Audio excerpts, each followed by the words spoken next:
অকর্মার ডেকে যেমন কাজ পারে না, ঢেঁড়সের তরকারিও তো এরকমই অকর্মার ডেকের মতো একদম সরাসরি চলে যায়। হ্যালো সবাইকে, আসসালামু আলাইকুম। একটা বড় সাইজের পাঙ্গাস মাছ নিয়ে আসছে আপনাদের ভাইয়া, সেটাই দেখাচ্ছিলাম। টুকরাগুলা কত বড় বড় সাইজের। তো মাছটা একদম কড়া করে ভেজে তার সাথে কয়েকটা দিয়ে দিলাম শুকনা মরিচ, সেটাও ভেজে নিব। শুকনা মরিচ দিয়ে কিন্তু পাঙ্গাস মাছ ভাজি সেটা বরাবরই ভালো লাগে। আর এটা ছিল গরুর বটটাকে আমি আগে 2 দিন ধরে জ্বালাবো, তারপর রান্না করব। ঈদের স্পেশাল বট, স্পেশাল বলতে ঈদ মানে একটা আনন্দের উৎসব ফিলিং। তো এই বটের মধ্যে দিয়ে দিলাম জিরা বাটা, আদা বাটা, রসুন বাটা, হলুদ, মরিচ এবং একটু পরিমাণ তেল দিয়ে এটাকে মাখিয়ে জ্বালিয়ে নেব। আর সেই সাথে ঢেঁড়সটা কুচি করে মাঝখানে ফালি করে দিলাম। হালকা মশলা দিয়ে বটটাকে ভালো করে জ্বালিয়ে নিলাম গরুর বুড়ি। এরপর আমি রান্না করব ঢেঁড়স দিয়ে পাঙ্গাস মাছের ঝোল। তার জন্য পেঁয়াজ আর তেল দিয়ে দিলাম, এর সাথে মশলাটাও দিয়ে দিলাম। মশলাটাকে কষাইতে কষাইতে এবার দিয়ে দিব কেটে রাখা ঢেঁড়স গুলা। আর যে গরম পড়ছে ইদানিং, এই গরমের মধ্যে একটু তরল জাতীয় খাবার, বিশেষ করে ঢেঁড়স, ধুন্দল, এগুলা দিয়ে ভাত খেতে কিন্তু একবারে হেলদি ফুড। তার ফলে কম তেল মশলা দিয়ে আজকে ঢেঁড়সের পাতলা ঝোলটা করব। এর সাথে দিয়ে দিলাম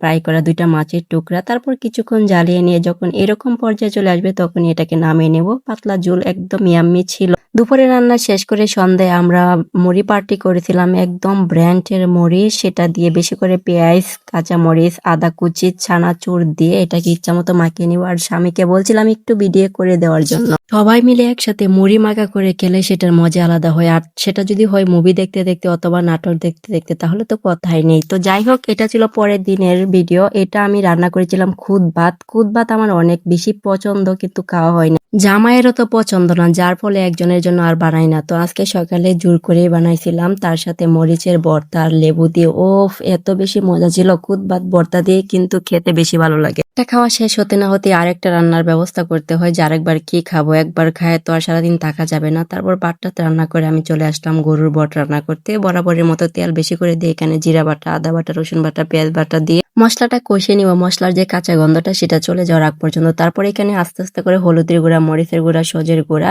জালটা বেশি পরিমাণে দিয়েছিলাম, বট মানে জাল জাল। তারপরে এটাকে আরো একটু পানি দিয়ে কষিয়ে নিব। কারেন্টের চুলার মধ্যে বট ভাজি করলে অনেক বেশি মজা হয়, কারণ এটার পাওয়ারটা কমে বাড়ানো দেওয়ার সিস্টেম থাকে লাকড়ি চুলার মতো। অথবা বরাবরের মতে মশলাটা সুন্দর করে কষিয়ে এবার দিয়ে দিলাম আগে থেকে জ্বালিয়ে বটটা। এই বটের সাথে এবার এটাকে আরো কয়েক মিনিট কষাতে হবে। তারপরে এখানে আমি একটু আলু দিয়ে দিব।